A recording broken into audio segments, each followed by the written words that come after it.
This is not going to be another one of how I made my first million story. This is about how I made it, lost it all, rebuilt it, and then discovered the one thing that completely changed my business, and it is not what you would think. You see, most wholesalers who are doing 20K per month to 30K per month think they got all of this figured out, and that's exactly where I was. Multiple six-figure months, six-figure deals, and then boom. I was close to going bankrupt because I had 15 properties, nothing was selling, and I knew that I had to make a change. And here's the crazy part. During that rock bottom moment, it led me to take control over one of the most important things in my business, which was my inbound marketing. I was able to cut my cost per contract by over 50% and reduce my marketing spend and still hit the same revenue. And the secret, it wasn't working harder. It was learning how to do my own marketing. So if you're an established operator who's making decent money, but you feel like you work way too hard not to make the money that you want to make, or maybe you hate your business, this story is for you. So I grew up in a small border town in Mexico in the south of Texas. I was born in the States, but I was raised in Mexico for the first 12 years of my life. And growing up, I had a great childhood. I had great friends. I had all the adventures that a child would want. And I was fortunate that my dad was a great provider. But growing up in a border town in Mexico, there isn't a lot of opportunity. I was actually pretty average at school. And one of my biggest passions at the time was soccer. So living in Mexico, I was surrounded by a lot of the things that you hear in the news with the cartel and the drug dealers and all the danger. But I was lucky that it never affected us personally or directly. And as I was growing up, I never had the direction or self-confidence that I could be great at anything, so I just blended by. And usually people in Mexico start drinking when they're very young. They start doing crazy stuff, but I was fortunate that when I was 12, my mom and my dad separated and we came to live to the States in a border town outside of Texas called McAllen, which is where I live. And I didn't have the best relationship with my dad as I was growing up, and it indirectly pushed me to work harder once I was older. I had to learn English and adjust to the new life here in the States, which was a polar opposite to what I was used to. I found my big first passion when I was a freshman in high school, which was going to the gym and lifting weights. And the way that I came about it was when I was a freshman, I was in the wrestling team, and I remember that I was in a match, and I remember trying my hardest trying to pin the other guy, but I had no strength. And during the match, he accidentally hit me with his head. I started bleeding all over the mat, and feeling that helpless really made me look internally, and I decided to go to the gym and get strong after seeing my older brother get fit. So I figured, hey, I should follow his footsteps. I went all in, and that was my first passion. I was able to go from 130 pounds to 165 pounds within a year, and I became obsessed. I was eating 6 meals a day. I was training every day. I was watching YouTube videos, and I became obsessed by it because it was the first time in my life that I ever experienced some success that had nothing to do with my pedigree or where I came from. It had more and all to do with just my own ability to work really hard, and I knew that if I worked hard at it, I could achieve my goals that were in my own hands to do. So that became super important, and becoming strong and falling in love with the training really developed my mindset and discipline. And I would pack my meals to school. I did everything by the clock, and it also gave me the confidence that I could work hard on things and get results no matter the situation. And this helped me later on in the coming years. During high school and college, I got good grades. I got my first job working at the gym in the front desk when I was 16. I would help with memberships, clean the toilets, do all that stuff. And then after that, I went to college, and I remember that they wouldn't even hire me as a server. So I was a busboy for a whole year. I worked at Red Lobster and other restaurants until I became a server. But, that was kind of like my life for the first 2-3 years of my life that I was providing,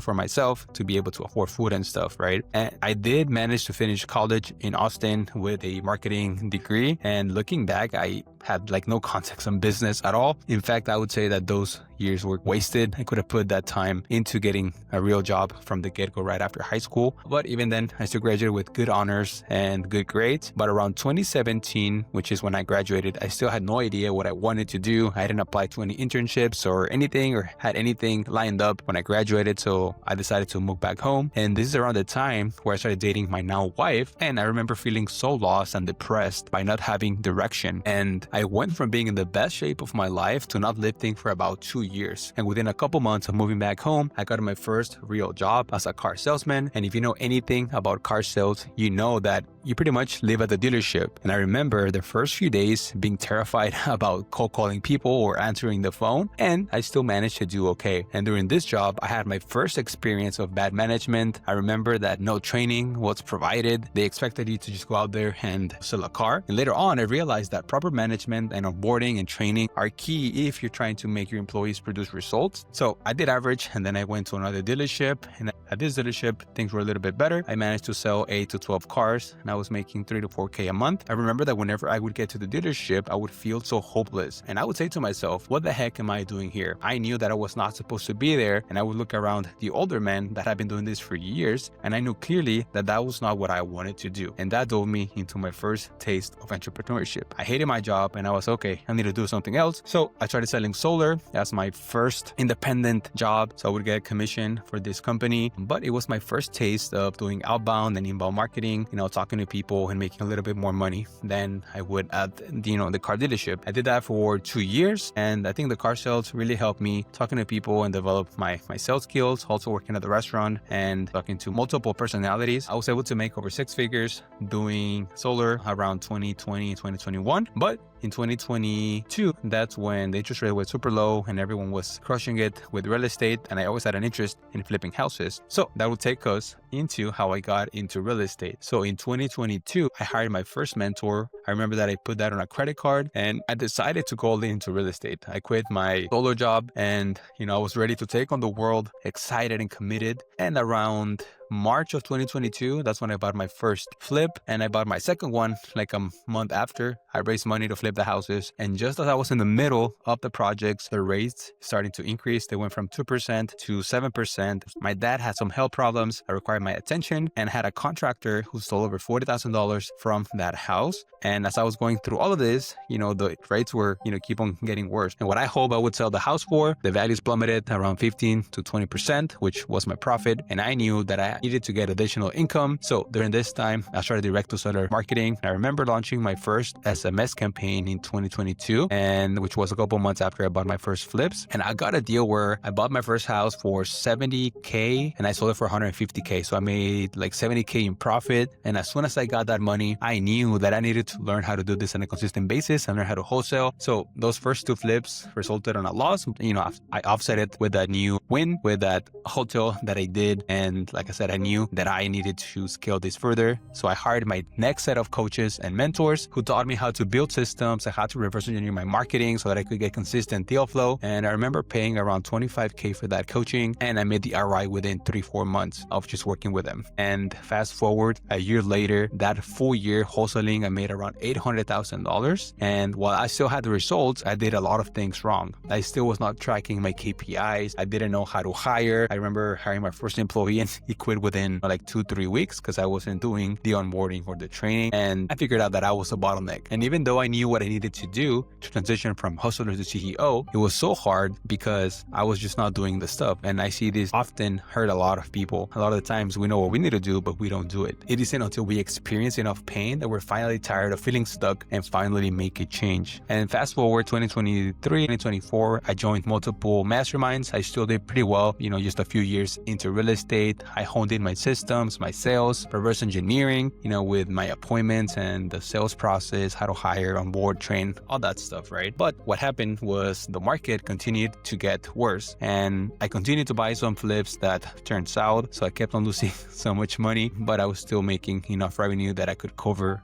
the losses. So, the first few years, I felt like I was doing this in hard mode because I was just carrying on the losses, having to pay the investors back. So I felt like I started on the left foot, and some of those losses, I'm still carrying them today. But the turning point, 2024, I made over 7 figures. But I remember around Q4, I had multiple 6-figure months, 6-figure deals. And there was a point in 2024 towards the end of the year where nothing was selling. I think it was around election time. I had around 15 properties listed and nothing was selling just because of the losses. I didn't set up my budgeting correctly. So I didn't have any cash, and I was in a really, really bad spot, which made me reflect and think about how I was running my business. And the current sentiment across my investors is that if you get a 3 to 4x return on ad spend, that you're doing pretty well. But I thought, okay, we work way too hard not to make the money that we want to make. And if you account for all the moving parts in real estate, we need to make way more money with less moving parts and simplifying the business. And the way that I saw it was, if sales is already one of the most important components of the business and we don't outsource that to an agency, then why should we outsource our marketing to another agency? So I already used agencies before, and I knew that worked. And whenever I would see the ads, I would say, okay, I know I can make these ads, and I know that I can learn this. So that is exactly what I did. The beginning of 2025, I paid someone to teach me how to run Facebook ads. I read the Alex Hormozi $100 Million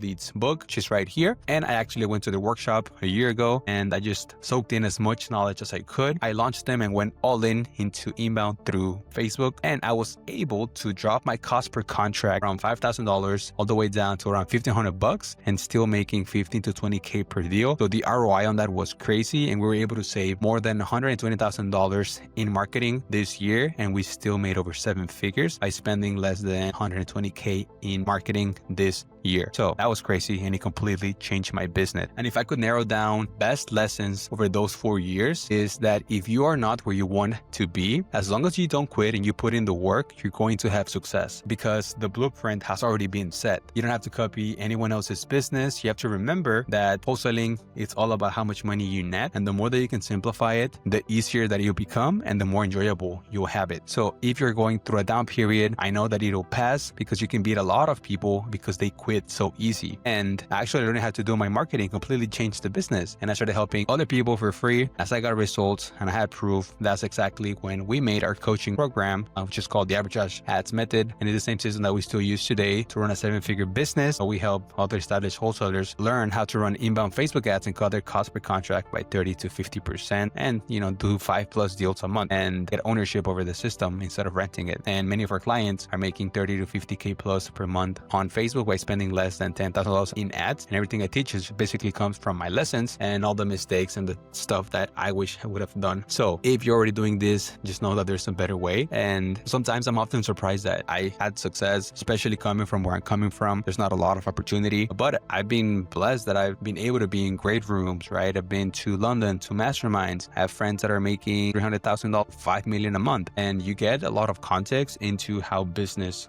works, right? Because in the end, it's about solving a big problem for someone. And if you can do it quicker, better, faster than anyone else, you're going to get results. Despite everything, how real estate is going, although it's down, you can still get good results. And like I said, as long as you don't quit, you're going to crush it. Anyone can have success as long as you put in the work. And like I said, if you're going through that down period, it's going to pass. Just focus on the things that you can control today. And the ones that you can't, just figure out whatever it is to get a quick win. Because I figured out as long as you can get many small wins throughout the day, you're going to feel better about yourself. You're going to be more optimistic. And if you can get some new revenue in, it's going to help you feel way better and still keep on going with the process. But learning how to do my own marketing completely changed my business. And I recommend anyone who's already doing deals to take a look into how they can do it. I have a ton of videos here in the channel kind of walking you through what we do. But yeah, in the end, I'm nothing special. I just followed through and stayed consistent, worked hard, and I just want to help you guys as much as I can. So I hope this video was valuable. I actually just became a father, so I'm gonna go and spend some time with my son right now. But with that being said, I'll catch you in the next video. I hope you crush your 2026 and I'll catch you in the next video. Bye-bye.